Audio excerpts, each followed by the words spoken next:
Hello, movie nuts. We are taking another adventure into the movieverse today with a Netflix original.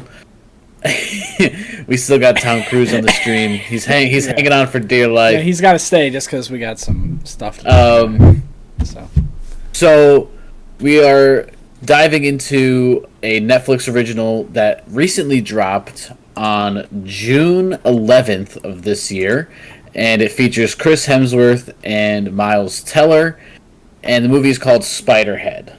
Now, this movie was something that we just discovered while I was on Netflix one day.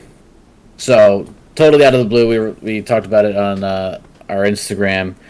And before we get into the stream, we have a few things to cover. But as always, guys, please like the stream, subscribe, share with your friends, share the stream with whomever. We do have some things in the works that'll be pretty cool, and a lot of that stuff is featured on our social media. So head over to our Instagram where we're most active, into.themovieverse, to stay up to date on when we're going live, what movies we're reviewing, anything that we do is going to happen there. So definitely go over there and follow it. And Cody, did you have something to talk about with Tom Cruise you were just mentioning? oh well, Or I could mention how that seeing it was the second. So yeah, let's start off with that. yeah, I have recently, as you all know, we have reviewed Top Gun Maverick. We put it at a 10 out of 10, the first one in ITM history. And recently, I had the chance to see it again in theaters. I went to go take my dad, and I was like, I gotta, of course, he's got to see it. I wanted to see it again. And upon seeing it a second time, obviously there wasn't like the intensity like the first time, like the on the edge of your seat, not knowing what's gonna happen. But the emotional moments still hit, and watching it the second time really solidified for me. Like, yeah, 10 out of 10 was definitely the right call. There's still nothing I wouldn't change anything. So I think I can say for sure that our rating was definitely justified. Yeah. And yeah, I mean, if that feels good to go back to see a movie and it's still hit in the same way it did the first time. yeah, I mean, I've been dying to go back and watch it, but I just don't have the time. yeah, And they're it's up in the air if it's going to come on to streaming or not. So, yeah. I think it's gonna go to Paramount. well, yeah, I mean service. Paramount, but I don't want to have to pay for there's nothing Yeah, else on Paramount streaming that is really worth getting the subscription. So it'll probably end up going to Prime, and I would rent it on Prime. I think I would dish out the money to rent it on I'd buy Prime. it. Yeah, but it was Um, definitely worth it. I think that obviously it's like a lot of movies you'll never get that first time watch intensity, kind of like those, like kind of like Endgame and Infinity War. Like that first mm, time watching was just so special. Same with this, but still, it's still great to see again. yeah. Um. So Kenobi just wrapped up Hmm. yesterday. Um, and I was scrolling through Instagram, and I'm not gonna do a spoilers thing just because a lot of people that I've seen on other people's posts saying like, "Dude, why are you spoiling the show for us?" It's like Yeah, it's Thursday, like it's a day after the episode dropped, and the guy that ran the page is like, "Well, you should have watched it, or you shouldn't follow me, or whatever." And I'm like, I'm not gonna. I don't want to be like that kind of guy and yeah. spoil something if somebody doesn't have the time Han to Solo kind dies. of to sit down and watch it. Yeah, But I do want to share my thoughts on Kenobi, and because it was something that I was very excited for, and it was something that I was looking forward to for a long time since they released it. So I think uh, my thoughts on it ending now, um, I want to share 'em before it's a little yeah. too late in the discussion. Um, so we got 6 episodes, just in case you were wondering how many episodes it was, Cody. 6 episodes, each of them about 45 to 50 minutes. Um, and it was pretty good. So there's a character in the show who have you played the Last Jedi? Or what is it? No, it's not the Last Jedi. What's the video game? Fallen Order. Um, Fallen Order. Yeah, have you Yeah, played I Fallen Order? have. So do you remember the Inquisitors? I do. Yeah, they've Yeah. been around for a lot longer than that. No, I know, but so they're in the Kenobi show. Yeah. and I think it's the fifth sister. Her name's Riva. She, I absolutely hated that character until the like final episode. I hated her just a little less, but all the way leading up to that, I just did not like her at all. And I don't know, like some of the people that I was looking through social media and stuff were saying that the show ended up because we see young Leia in the show. That's sort of the whole. Young Leia is sort of the reason for everything that happens in the show. That's a little I think without her, there really isn't much to talk about. So she's sort of like she's the plot driven point in the entire show.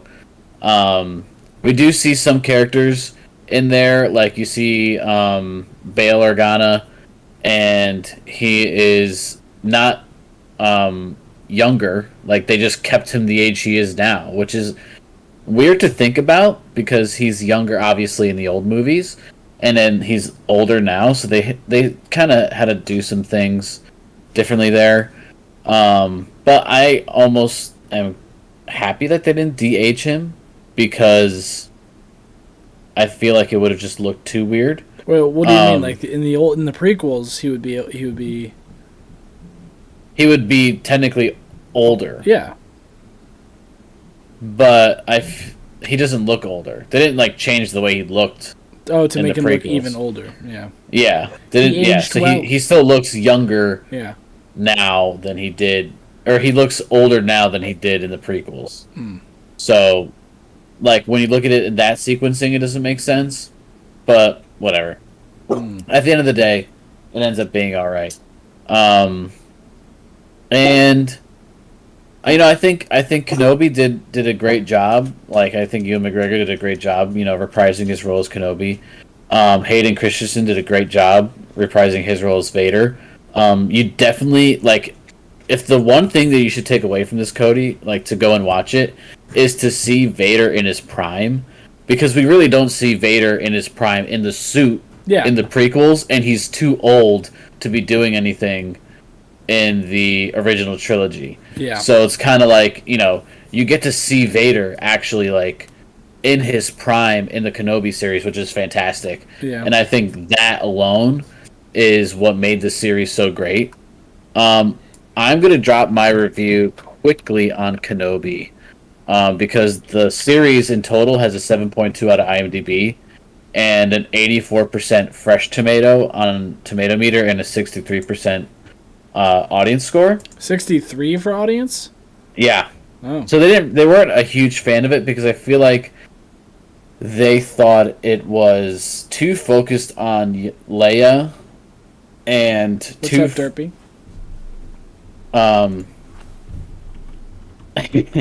And I feel like they disliked Riva too much. And there wasn't enough Kenobi, maybe they felt like. But for me, I think Kenobi sits at like a solid 7.8 for me. So, I mean, I'm a big Star Wars fanatic, so I'm a little bit biased in this.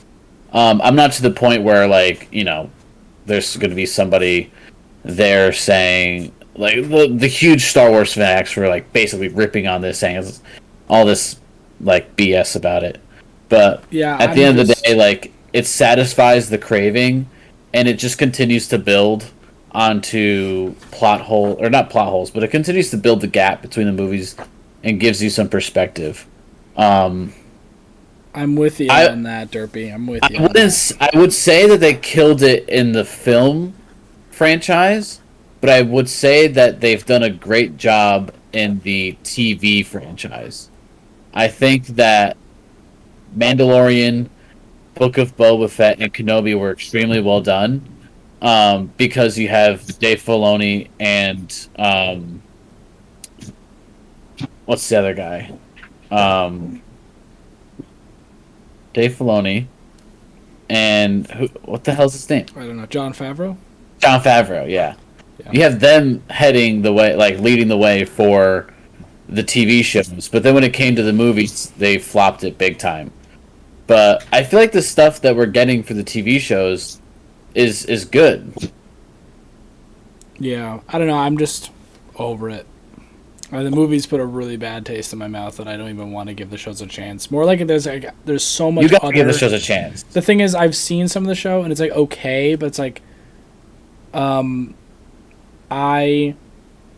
know they didn't. There are so many other like things that aren't Disney properties that I love that I'm like kind of tired of the Disney formulas, especially with like Marvel for the past 10 years, which I loved, but then post Endgame I'm like, all right, we've been doing this for a while now, it's time for something new.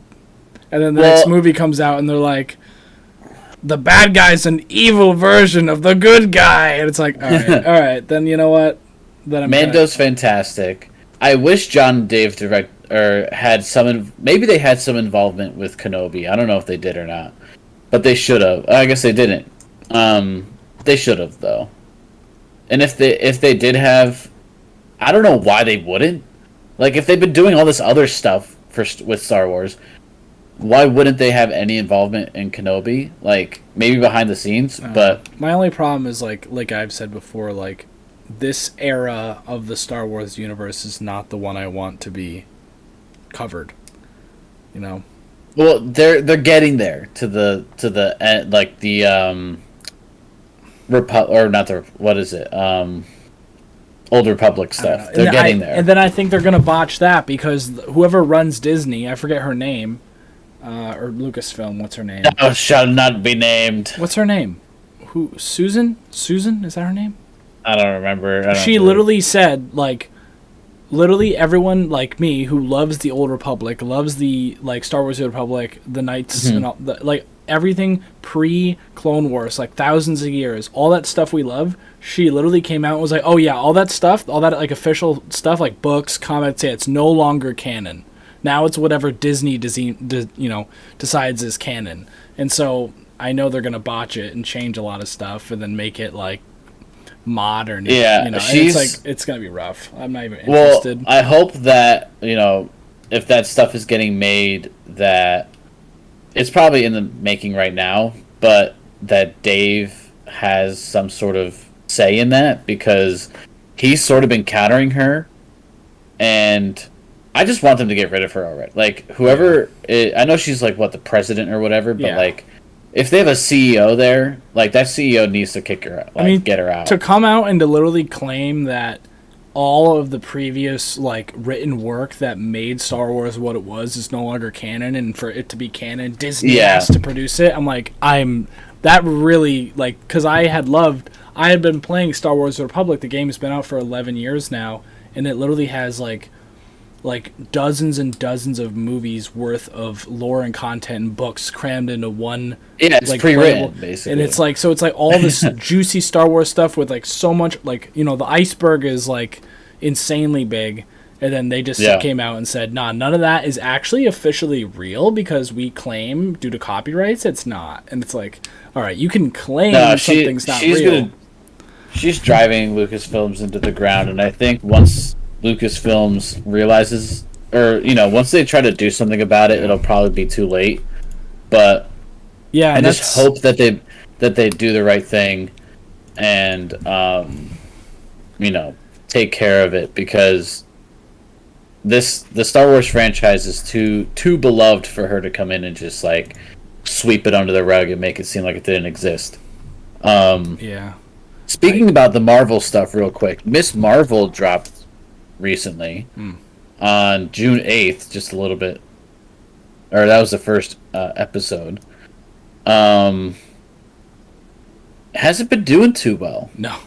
No, has not been doing too well. But I was gonna say one more thing I wanted to say on that topic before we moved on was like my problem with the whole, like I said, they claimed that it all wasn't canon and all that, and my biggest problem with that is when people are like, or I'm like, oh, I love Star Wars: The Old Republic. There's like thousands of books and like great content there, and they're like, oh, well, none of that's actually canon though. I'm like, all right, I could, if I won the lottery, I could buy Disney tomorrow and then tell you, sorry, the thing you like, it's not canon. I just claim it's not real anymore. When none of it is actually real. It's all just works of fiction we're claiming to be like in continuity and stuff like that. It's like, it's really frustrating. Same with Marvel. Marvel does that too, or the fans too. So yeah, briefly about Miss Marvel. I don't know. Like, it seems to be doing well on Rotten Tomatoes. It has a 6.1 Oh, of on course it is on Rotten IMDb. Tomatoes. Um, I'm not watching it. I don't think. I Nope. think that's just one of the ones I'm going to skip over, just because I've heard some of the mediocre people. things. I've heard mediocre things too. But let's get on to the meat and potatoes of Yes, this I'm podcast. excited for this movie. The Last of Now- Us and Avatar Netflix shows. Well, I'm ready for. Last of Us maybe. Avatar, I don't know. They've tried this before. Netflix hasn't, but like Avatar live action things have been tried before. Mm. I I did see an article title saying that they're going to try to do like Appa. I haven't watched. I don't watch like Avatar or anything like that. But they're trying to do the big like woolly mammoth thing that flies like Yeah, I know. like actually practical. Maybe. I don't know what they're how they're. Gonna do I know that. they're also making a One Piece live action in the set. They just came out and revealed the sets, and they look really good. Well, like okay. I don't know if they should take those types of. I know Avatar is technically not an anime, but or whatever it is, but like stuff like One Piece, I feel like that is better served and better suited as an anime versus making it live action because you can do more. I mean, as we've learned from Corridor, there's a lot more that you can do with anime in that style. The So reason they're like just doing bringing it to live action, I feel like is not the a reason they're great doing move. it is the reason they're doing it is because One Piece is like the show's been on for like 20 years. It has one of the biggest fan bases in the world, so they know people will watch it, but also like there's just so much there. There are like episodes and like arcs from like the first couple seasons in the early 2000s and in late 90s that are still talked about. So like they're doing the One Piece Netflix show is going to cover the East Blue storyline. So that's before the Straw Hat Crew, the pirates, enter the Grand Line. Oh, why not? Early Why on. not just make it another anime? Why make it live action? What do you mean? No, they're redoing the anime. Like they're doing the anime live action, but like the very beginning, like the East Blue. They're not. But why? Why not? It's a live action version of everyone's favorite show. I feel like they limit themselves. Yeah, but it's not. It's meant to be like a fun thing. The show's been on for over 20 years. It's not like they're just doing a new storyline. They're going to do an adaptation of everyone's favorite like story arcs in live action. You should look it up. They have like the sets made for the ship and for like there's in one of the main storylines there's a floating restaurant in the middle of the ocean. They have it all built and it looks just like the anime. Oh, I hope they do It's it. not going to be good. Like none of Netflix's anime adaptations are good, but it's just going to be fun to see. All right. Maybe I don't know if I'll give it a shot, but No, I mean, if it's not worth it, if you like, the anime is going to be way, but like I can already tell you, like, I'm maybe like 90 episodes in now, and it's just like some of the moments are just so iconic. Like I can see why people don't forget them 20 years later. And it's all written by one guy, and like the anime itself is it stays very close to the manga. Like it's almost like week by week. It just comes out the week later. Okay. Like imagine That's if good, imagine if the Batman comics also had a Batman animated show that came out the week after the comic came out every time, Yeah.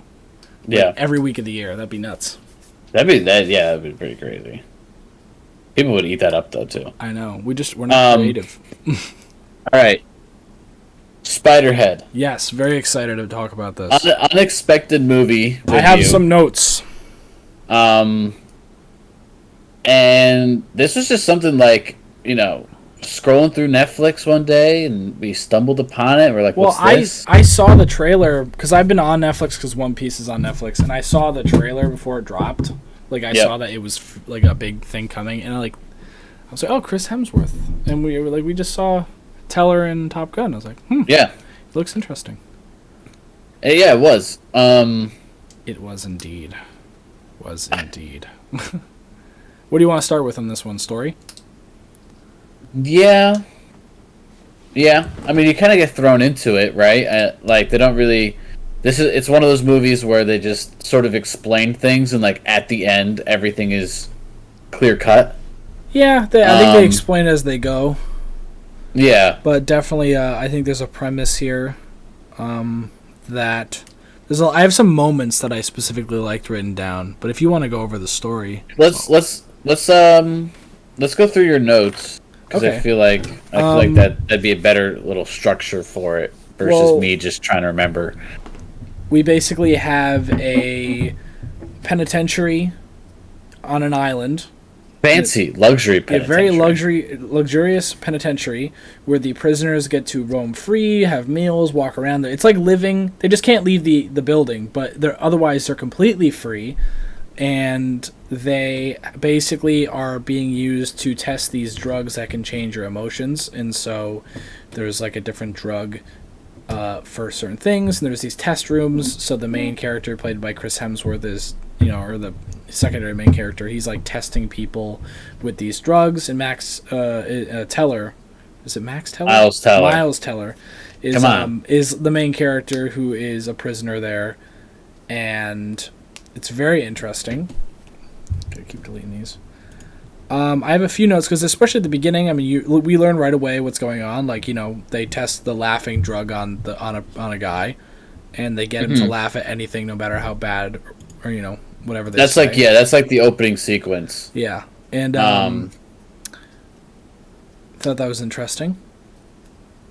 Which that whole thing, I feel like they were trying to go with the why do I keep blanking on these people? Who's the guy that does he works with Keegan-Michael Key? Jordan Peele? Yeah. Yeah. So his movies that he directed, Get Out and all that, I feel like that opening sequence was a little bit emulative of that. I can see that. I can see that. Did they? Who was the? I don't even know who the actor was. But what I liked in this movie was they had a really cool. There's a lot of cool interactions between Chris Hemsworth character. He's very mysterious, but also he seems like a really nice guy. He wants the best for everyone. I like when he says, he's like, "Listen, I make a lot to risks. I take a lot of risks to make this all happen. There's no guards. Everyone can walk into any room they want. Come to my room, say hi. It's an open door policy, and you guys just have to follow just a few rules and go along. Is it really that difficult?" And then I think there was a really good moment in this movie where we find out that Chris Hemsworth, his character, is, I would say, an addict to his own drugs. Testing them himself. And I thought that was really interesting. I actually really like the dynamic between him, Teller, and Mike, his assistant. And I thought the aesthetic of like the drug machines on their backs and like the little tablets, or like the little vials, was pretty cool. Yeah, I like that. Little like packs. Yeah. Put up on the stream just like a screenshot of the movie or something. Sure. With the poster. Sure. Dude, something about Netflix, man. I was watching this. I was watching this. I was talking about this during the movie. How Netflix has that aesthetic to them. That, like, when you're watching a Netflix original movie, like, that it's a Netflix original because it has a certain feel to it. Like a darker... And the reason like we picked this out or something, or we were interested in it, is not because it was Chris Hemsworth and Miles Teller. Is that it was because directed by Joe Kosinski. And, Joe did Top Gun, Maverick, and he did Oblivion. So we were like, okay, let's see how this stacks up, because it's not an action movie. It's something different that we haven't seen before. But it still had that very Netflixy feel to it that I feel like could have interfered with Joe's creative abilities. But I don't know, like, outside of the action stuff, if this is his, normal style, because there was Tron, which you could argue has action, and there is, from what we've seen, Top Gun and Oblivion. So yeah, but you got to think of him Top do this Gun. sci-fi. Huh? You got to think of Top Gun as, yeah, he directed it, but really how much of that was Tom Cruise's own directive, creative input, as a director himself. Yeah. Like, that was more of a shared project, I would imagine. Yeah. But actually watching this movie, I really thought by the end of it, I was like, damn, this would have been really good as a book. I wonder if it was a book, because if it's not, like, this would have done really well as a book, I think. And I liked the style of it. Like, it was I like interesting to see they're on like an island or whatever, and they go out sometimes, and these people are selected to be here. It's almost it's not voluntary, but it like is almost voluntary. Yeah, that's what you kind of find out, is that the reason they all have free will to walk around and can just do whatever they want is because in reality they're on a drug they don't know that takes away that free will. Right. So it's an interesting concept to think about. Like, I don't think we ever figured out why Chris Hemsworth's character was making the drug. He says it. He literally says it. Can you refresh my memory? Yeah, he first of all, his traumatic experience was being, his dad told him they were going to to a summer camp, but he actually dropped him off at foster care. And he said that the drug was B9, off the bingo board. Yep. And that it was meant to take away free will and make everyone obedient, because he realized, like, in a free world like that, you can have like he said, no more like mothers murdering their daughters, no more drunk people hitting people. It can just be a world of no suffering, pain-free. And like he told Teller's character, he's like, you imagine not even being able to harm I think it was his girlfriend at the time, and just like so like imagine a world where no one could even make those mistakes. Which is, and it's almost a noble thing. He's right? He's definitely psychotic. Yeah, and it's almost like, when you're listening to it, it's almost like, wow, that guy's like great for doing that. And then you're kind of like, oh. Yeah, at the beginning, you from the very beginning. Which is the nice twist to it all. Yeah, that he's really nice. His character's overly nice, for the most part. And there's a few moments where you see it change. And I like, oh my god, especially in Chris Hemsworth. Oh god, Chris Hemsworth's acting in this is phenomenal. I didn't even realize it was Chris Hemsworth half the movie. He was just like so zoned in on his character. I honestly was trying to figure out his character. Like, he was playing this character so well. Yeah. He's like the gold. He's the gold star. That's an in-movie reference of this movie. Like, wow. I think he does steal the show. I feel like Miles Teller sort of took a back seat a little bit. Yeah. With this, because Chris, it has the balance of having the twist. It's enough sci-fi to be sci-fi, and you know what? You know what's crazy is I don't think it's too much sci-fi. No, it's just enough. It doesn't. I meant like the idea of the drugs that change emotion. It really isn't sci-fi. Yeah, it almost feels like it could be something that could come out like 3 years from now. Because we already know some of the drugs in our brains that control those emotions. So, what was kind of off-putting was like the amount of like sex he was making them do. Like, to test that one drug that like made you just want to love people. Well, that's the thing though, is I think that we not only do we see him do that, and he explains the whole idea of it was to make Teller's character, they wanted to see if Teller's character had residual love for the characters that he was forced to fall in love with the drug. They wanted to see if the effect of falling in love with the drug lasted after. So that was the reason for that. But also, you can tell because he was taking the love drug by himself in his room, right? I think that he lacks that. I think that they were showing you that Hemsworth's character is like, he says he loves it there, he loves his work, but he's clearly insanely lonely. Yeah. And I think that's why he's doing that as well. Is it's just like a kind of like The Lighthouse. It's like a psychological thriller? Yeah, it's like a like the whole sex thing for him was like a psychological primal thing, I think. Yeah. Which was interesting. Like, his character was so interesting. Yeah, I think that was probably like you're seeing the arc of his character versus and you're seeing it through the eyes of the other ones. Yeah. It's a really I don't know. This movie is definitely when we get to the reviews, I think when we get to the ratings, I think you're gonna be pretty shocked because I know you haven't looked at it. No, I have shocked. seen it. I have seen it. Were you shocked? I've seen because I just had to put it up on the stream. I am a little surprised. Well, what were your other notes before we get into it? Did you have anything else? Because God, Chris Hemsworth just steals the show on this. Like his character feels so real, Like you feel. I don't know about you, but I was watching this movie trying to pick at his brain. You're like, okay, like is he lying right there? Is he like how's he feeling emotionally? Oh, by the way, this movie. Here's on my notes. That was a really funny scene when Teller walks in, and then the guy Rogan with the tattoos is there, and and then he realizes it might be a sex experiment, and he's like, "No." I would say one of my other notes, my only other note right now, is that like this movie had an incredible soundtrack, a lot of good music.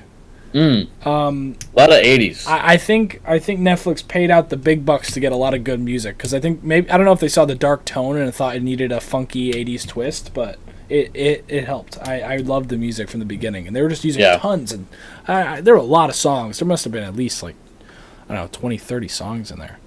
They'll dish out the money for some good soundtracks. Yeah, which is funny because this movie is probably the last of a long, because Netflix had officially said because their stock prices they're not going to do big budget movies anymore. Really? Yeah, they're going to slim down on the big budget movies and shows because I don't think they can afford it anymore after all the new streaming services.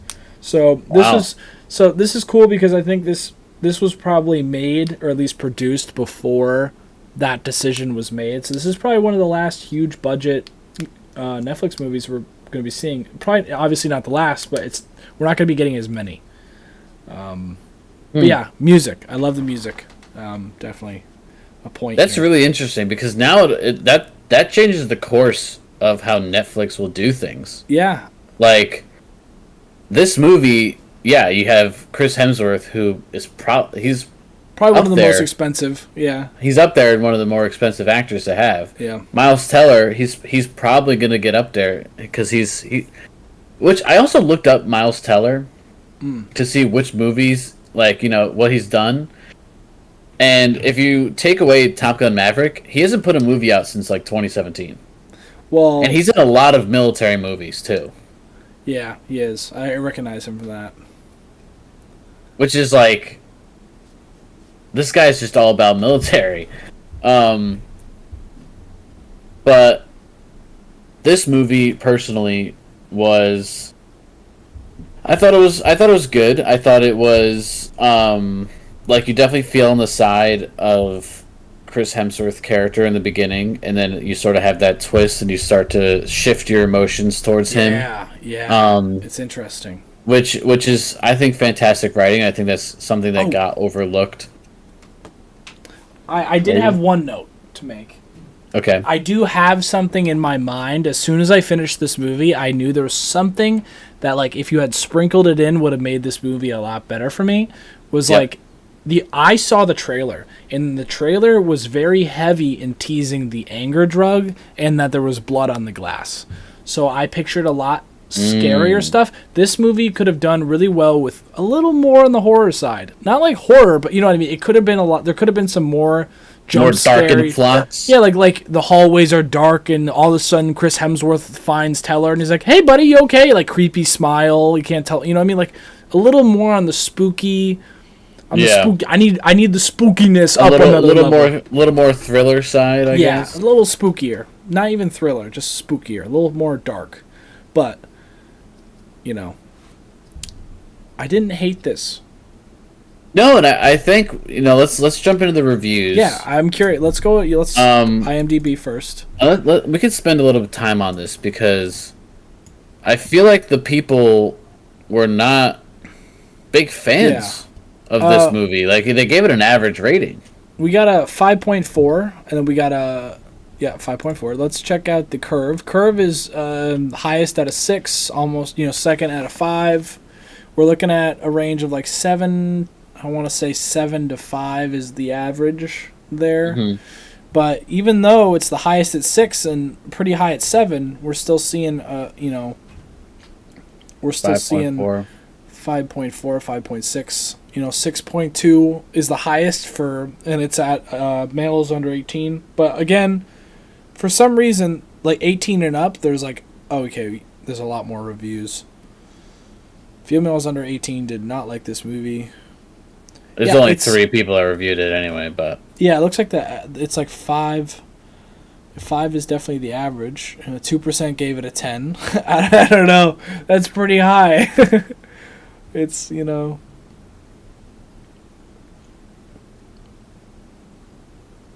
know. I thought I just lost you for a second because it slowly faded out. Oh. I was wondering what was going on. Yeah. Wow, okay. This is an interesting take. Chris Hemsworth is miscast in Netflix's botched drug experiment. 4 out of 10 from this person. This is on IMDb. Okay. The result is a movie that is less thought-provoking and more aggressively lame. Hemsworth's charismatic persona and Teller's dramatic performance are not enough to keep this film afloat. Everything culminates in a bonkers final act that's surprisingly awful. Once again, the tone is all over the place as the film ends with a jarring shift to a needle-drop action sequence that feels all over the place in a so bad it's good way. What had the potential to be a darkly funny, suspenseful, claustrophobic sci-fi story amounts to none of that, leading to a colossal miscalculation that you won't care for once the credits roll. That's so mean. As in that's, I don't know. That's a lot. That's heavy. I don't think it's that bad. I think they make a good point that it could be a dark, funny, suspenseful thing, like you were just saying. Agreed. Yeah. But in terms of a miscast, I think Chris Hemsworth is the best part and plays that he plays that character perfectly. Yeah. Somebody says here a 5 out of 10. Another cough Netflix gem.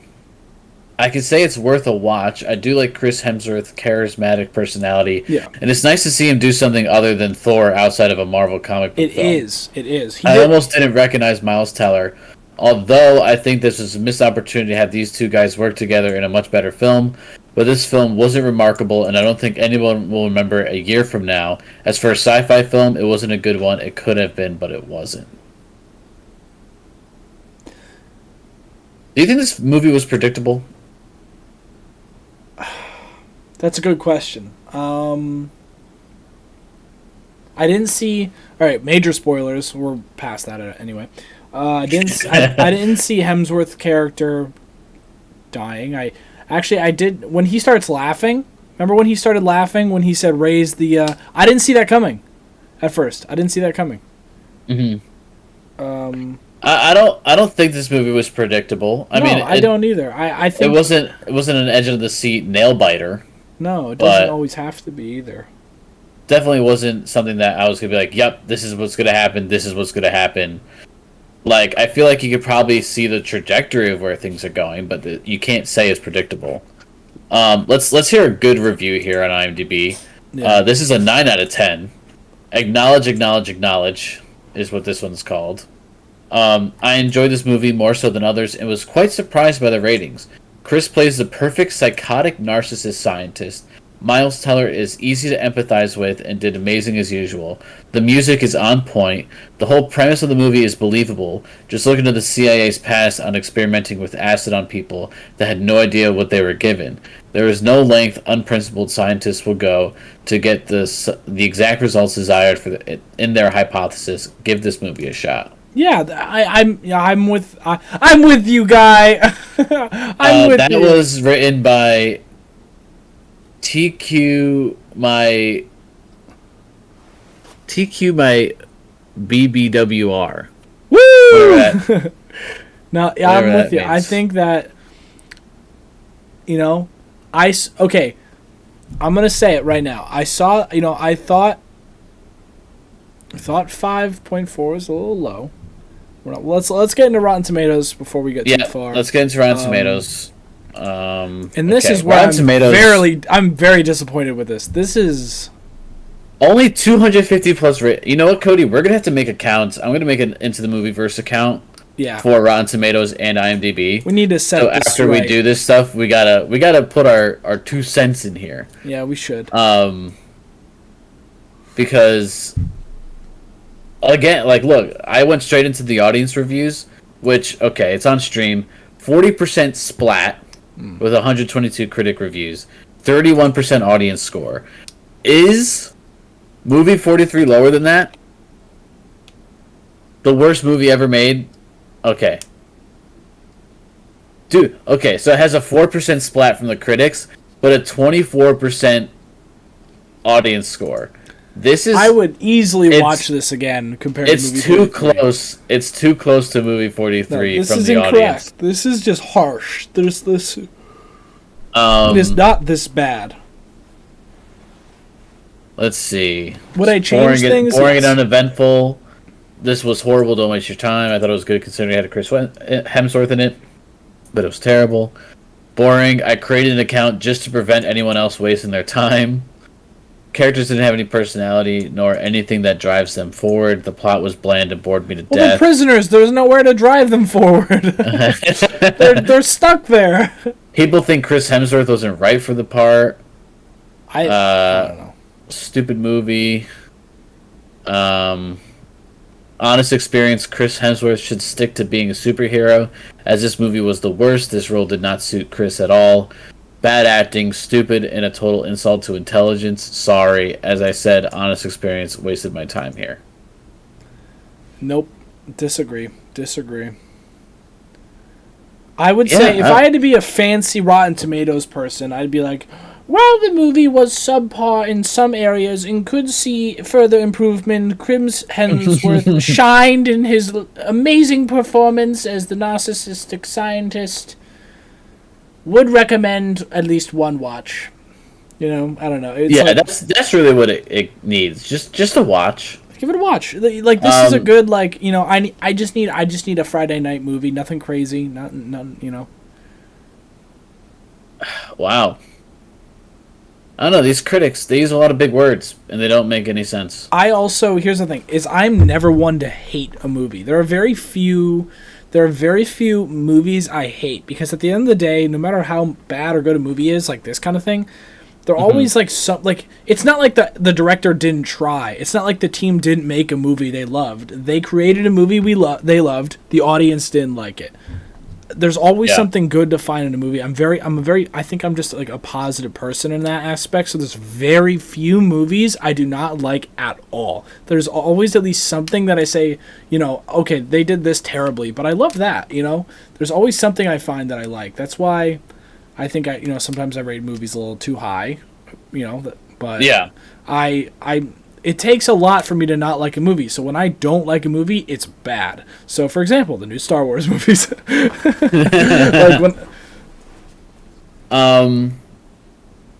I think they dropped the ball on this. I don't know. I don't think it deserves a knocked over. You know, I could not see this knocked movie. over. I'd still eat that popcorn. Hey, that's a popcorn I'd still eat. Yeah, no, it doesn't deserve this. This is like, it's not perfect. It's not. I think it at least deserves, like, in a Rotten Tomatoes format, whatever a knocked over popcorn means. Like, I don't know what's the difference between a 31% standing popcorn not even and a 31% knocked over one. Like,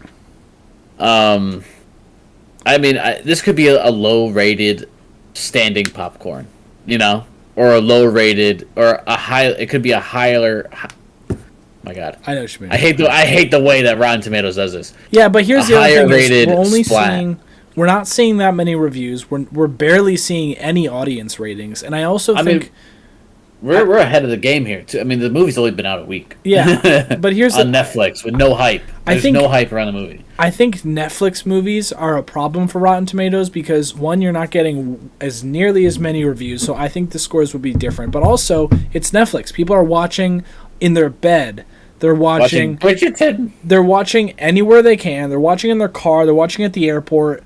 They, they Yeah. watch whenever they can. They're tired at the end of the night. They're just like, I need something good to fall asleep to. So it's not like people are like, oh, I'm going to go. Are you still watching? Yeah, it's like, I'm going to go watch this. I'm going to go take time out of my day to go somewhere to see this film. This is more like, there's a new movie on Netflix. Might as well. And then I scrub through it and only watch every 10 minutes.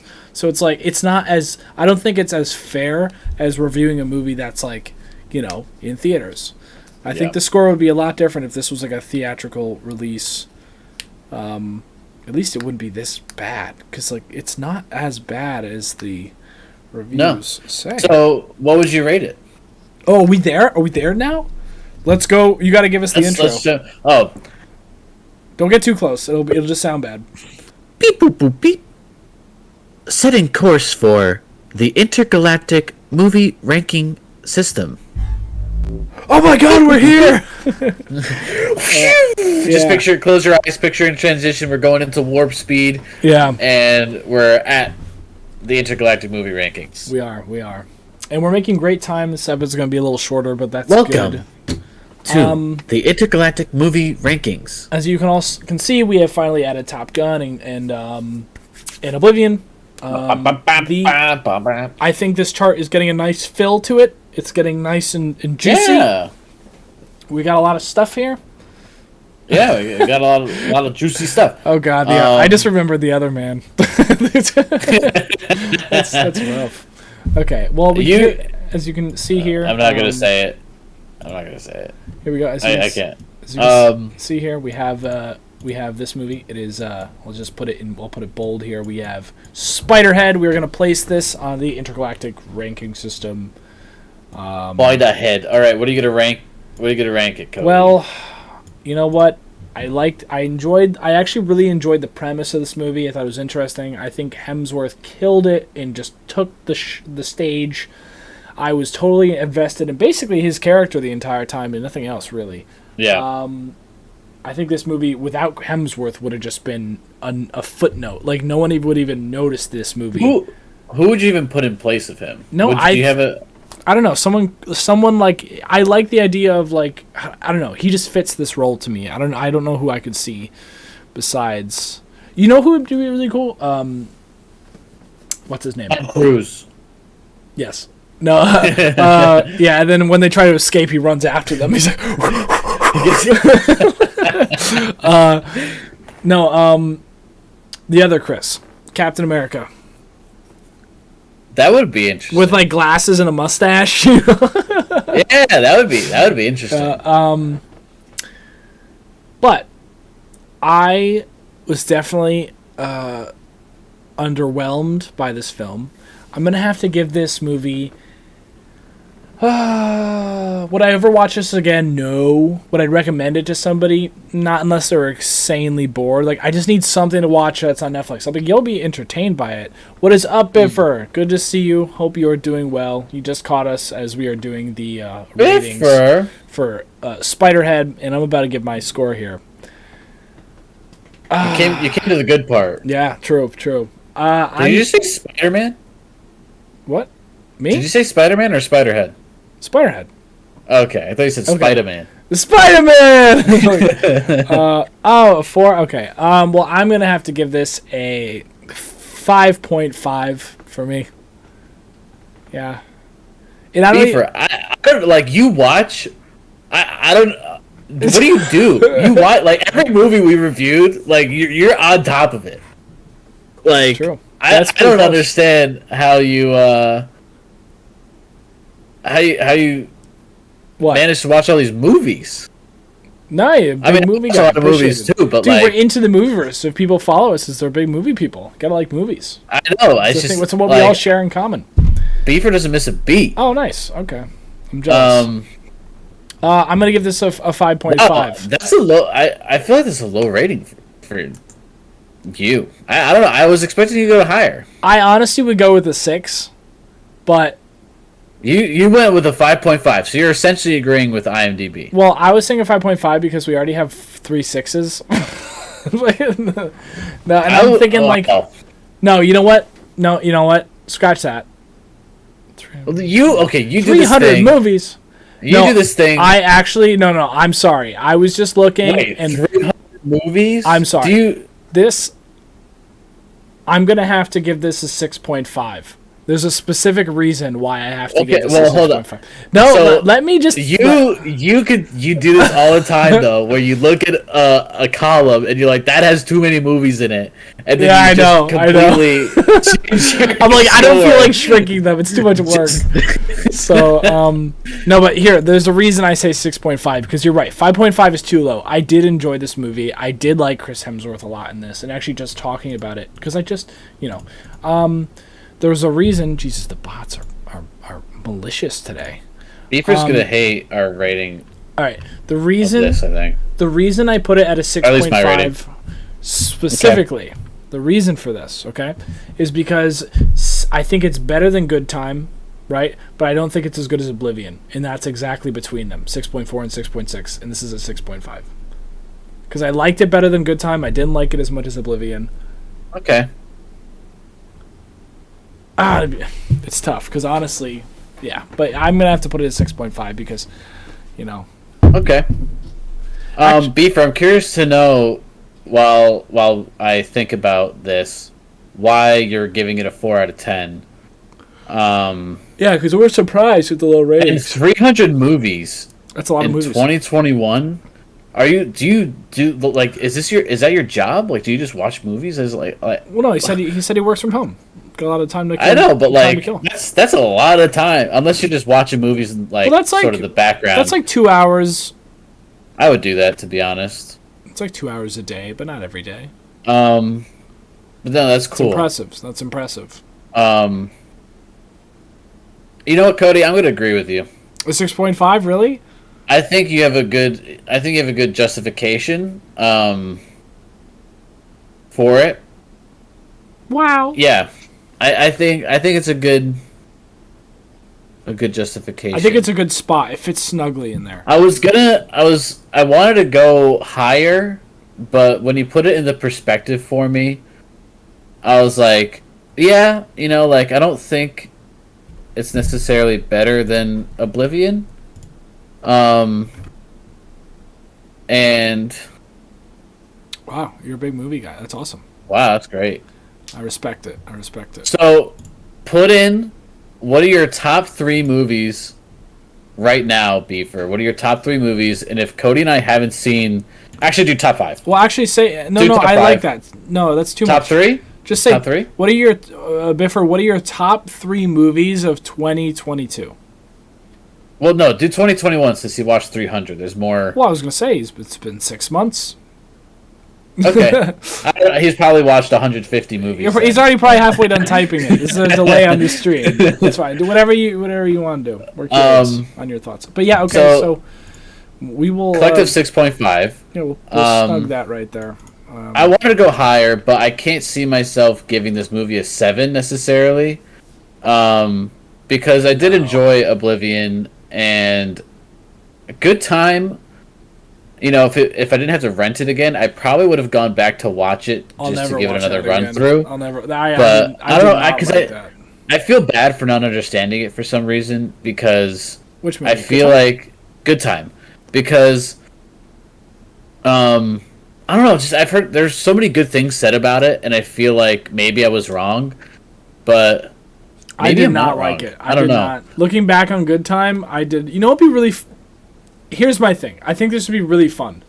Is when we get to the 2021, the 2022 movie awards thing.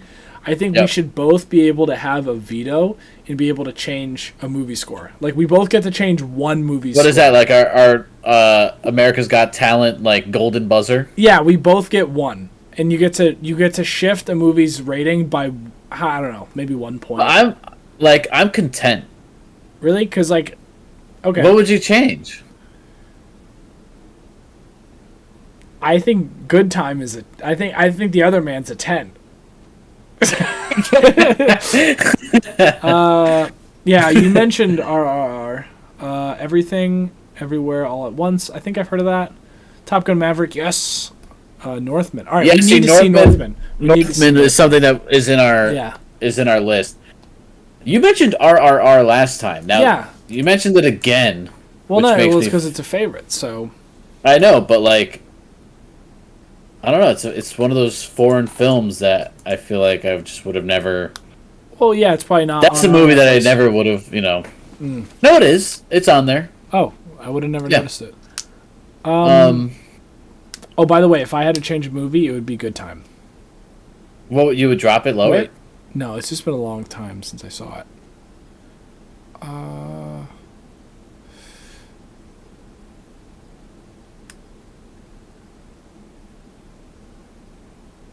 Yeah, Netflix. What's happening? No, I was thinking. I'm not gonna change it. No, I'm content.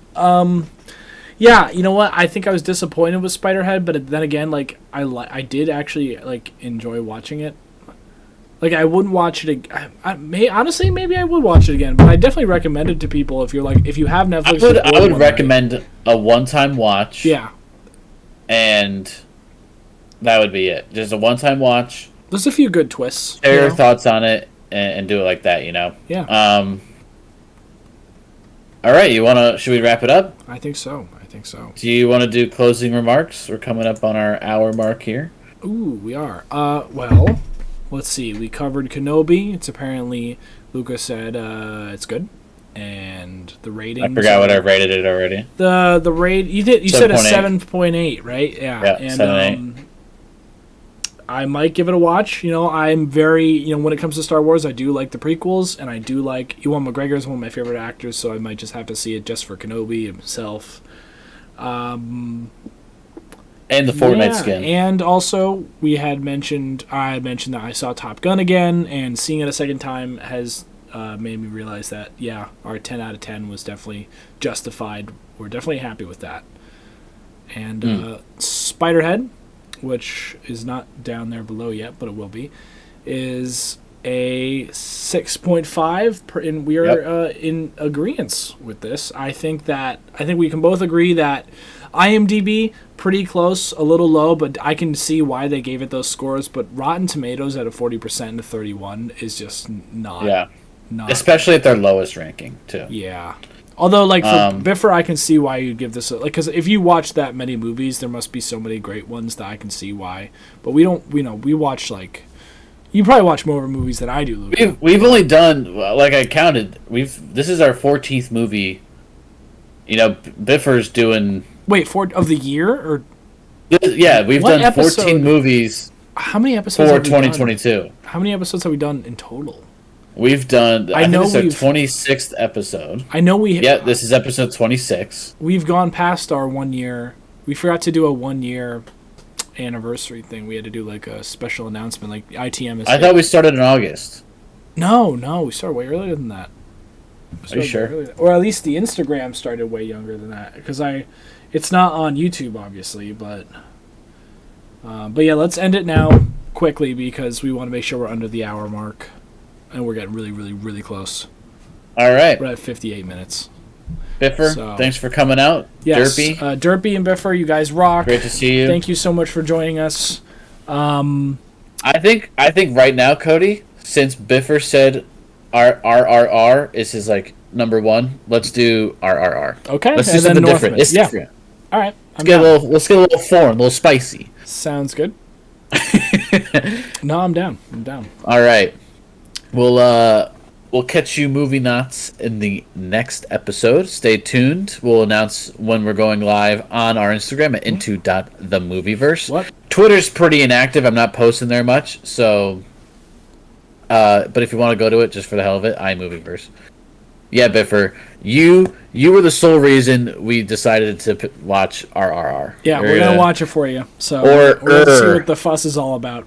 Or is it called? This movie is it better be Triple good. R? This movie better be good. No.